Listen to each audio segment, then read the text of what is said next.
students, how are you? Today we are going to start exercise 1.6, last exercise of first chapter number system. Let's start exercise 1.6. यहाँ पे हमारे पास exercise 1.6 में जो basics use होगा जो terms use होंगी उनको एक बार हम रिकॉल कर लेते हैं, एक बार समझ लेते हैं ताकि जो एक्सरसाइज 1.6 हमको आसानी से समझ में आ जाए। तो लेट्स स्टार्ट। हमारे पास क्या है, अगर if a is positive real numbers and p n क्या हुआ रेशनल नंबर्स। अगर हमारे पास ए कोई पॉजिटिव मींस नेगेटिव नहीं होना चाहिए, जीरो नहीं होना चाहिए, एक पॉजिटिव रियल नंबर है और पी और क्या है रेशनल नंबर है। ठीक है, रेशनल नंबर मींस जो नंबर पी अपॉन क्या की फॉर्म में हम इसको हम लिख सकते हैं वो क्या होता है रेशनल नंबर होता है। तो ध्यान से देखिए, a raise to the power b into a raise to the power कितना हो गया क्यू। यानी हम करते आए हैं, पहले भी करते रहे हम 8th में 7th में क्या कर रहे हैं हम कि अगर बेस सेम है, अगर दो नंबर को मल्टीप्लाई कर रहे हैं और अगर उनका बेस सेम है तो पावर क्या होती है ऐड होती है। ठीक है, तो ये हम कर चुके हैं 8th 9th 7th में। तो बेस सेम है और मल्टीप्लाई कर रहे हैं तो पावर क्या होंगी ऐड होंगी। तो a raise to the power कितना हो गया p plus q. In the same way अब यहाँ पे देखिए ऐसे हमारे पास ये ऐसा ही फोर्थ देखिए, यहाँ पे क्या है बेस सेम है। ठीक है, दोनों क्या है बेस सेम है और उनको हम क्या कर रहे हैं डिवाइड कर रहे हैं। अगर बेस सेम है टू नंबर्स के, अगर बेस सेम है और उनको हम मल्टीप्लाई कर रहे हैं तो पावर ऐड होंगी, अगर उनको हम डिवाइड कर रहे हैं तो पावर क्या होंगी सब्ट्रैक्ट होंगी। ठीक है, तो यहाँ पे क्या हुआ ए की पावर कितनी यहाँ पे p है और एक पावर कितनी है क्यू है, तो एक पावर क्या आएगी p माइनस क्यू। जीरो के और यहाँ पे देखिए ये क्या हमारे पास a बेस है और पावर क्या है पहले p है उसके बाद क्यू है। यानी इसका मीनिंग क्या है कि अगर हमारे पास सपोज करो ये 2 है और इसकी पावर फिर 1 है, फिर पावर कितनी है 4 है, फिर पावर कितनी है 5 है। तो अगर हमारे पास जो बेस है ऊपर पावर से पावर ऊपर लग रही है तो जितने भी पावर्स हैं उन सबको हम आपस में मल्टीप्लाई कर सकते हैं। तो क्या हो जाएगा 1 4 जा 4, 4 5 जा 20। तो जो 2 की पावर है वो कितनी आ गई है 20 आ गई है। तो बिल्कुल सेम हमारे पास जो a है उसकी पावर p है फिर क्या होगा, तो अल्टीमेटली क्या बन जाएगा a raise to the power p क्या हो। जी ओके।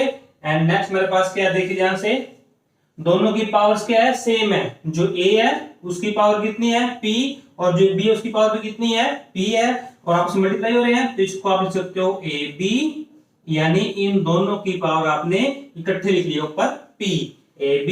ये कब है जब आप इसको आप मल्टीप्लाई कर रहे हो, ऐसी मिस्टेक मत करना। अभी आप ऐसे करो ap प्लस bp ये नॉट इक्वल टू है a प्लस b, ऐसे नहीं करना आपने। ये ओनली मल्टीप्लाई, जब हम दो नंबर्स की मल्टीप्लिकेशन कर रहे हैं और उन दोनों की जो पावर्स हैं वो सेम है तो आप दोनों की पावर्स को इकट्ठे लिख सकते हो a इंटू बी और raise to the power p। Is it okay? तो ये आपने ध्यान रखना है, ऐसी मिस्टेक आपने नहीं करनी है।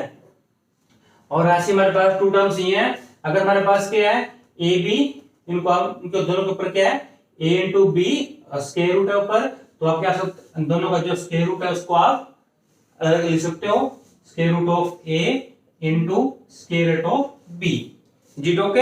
एंड नेक्स्ट ऐसे यहाँ पे है square root of a upon b, तो ऐसे हमारे पास क्या है square root of a divide by square root of b। अब यहाँ पे इंपॉर्टेंट बात क्या है, यहाँ पे ये है आपने ऐसा कभी नहीं करना है, ये कभी इसके इक्वल नहीं होता square root of a plus b। अगर आपने ऐसा कर दिया तो ये बिल्कुल रॉन्ग होगा आपका, ये इक्वल नहीं होगा, नॉट इक्वल टू होगा। ये ओनली मल्टीप्लिकेशन में और डिवीजन में ही पॉसिबल है। आप करके सकते, आपको इसको आप करके इसको देख सकते हो, इसको आप चेक कर सकते हो। ठीक है, तो ये ओनली नेक्स्ट सब्ट्रैक्ट करें तब भी ये जो है वो ऐसा नहीं होगा। यहाँ पे आपने मिस्टेक नहीं करनी है, ये ओनली मल्टीप्लिकेशन और डिवीजन में होता है कि square root of A B is equal to square root of A into square root of B. In the same way square root of A upon B is equal to होगा square root of A divide by square root of B. तो इन सभी terms का, इन सभी basics का हम use करेंगे exercise 1.6 में। और नेक्स्ट जितने भी हम क्वेश्चन करेंगे मैथमेटिक्स के अंदर वहां पे कब कोई टर्म कब यूज हो सकती है उसका हमें कोई पता नहीं है। तो हमने इस बेसिक्स को माइंड में रखना है, क्योंकि जो यहाँ पे क्वेश्चन आएंगे वो हमारे पास 10th में 11th में 12th में वहां पे क्वेश्चन नहीं होंगे, वहां पे जस्ट ये हेल्पिंग हैंड बेसिक्स होंगे जिनको हमने वहां पे क्वेश्चन को सोल्व करते हुए इनकी हेल्प लेनी है हमने। यहाँ पे जस्ट क्वेश्चन है ये, क्योंकि जो 9th हमारे पास ये टोटली ये हमारे पास क्या बेस है अपर क्लासेस का, ठीक है। तो जो यहाँ पे क्वेश्चन है वो वहां पे क्या होंगे, हेल्पिंग हैंड होंगे क्वेश्चन को सोल्व करने के लिए। जीरो के जितने बेसिक्स करेंगे हम सभी चैप्टर्स में वो आपने अच्छी तरह से याद रखने हैं, लर्न करना है उनको विद अंडरस्टैंडिंग। जीरो के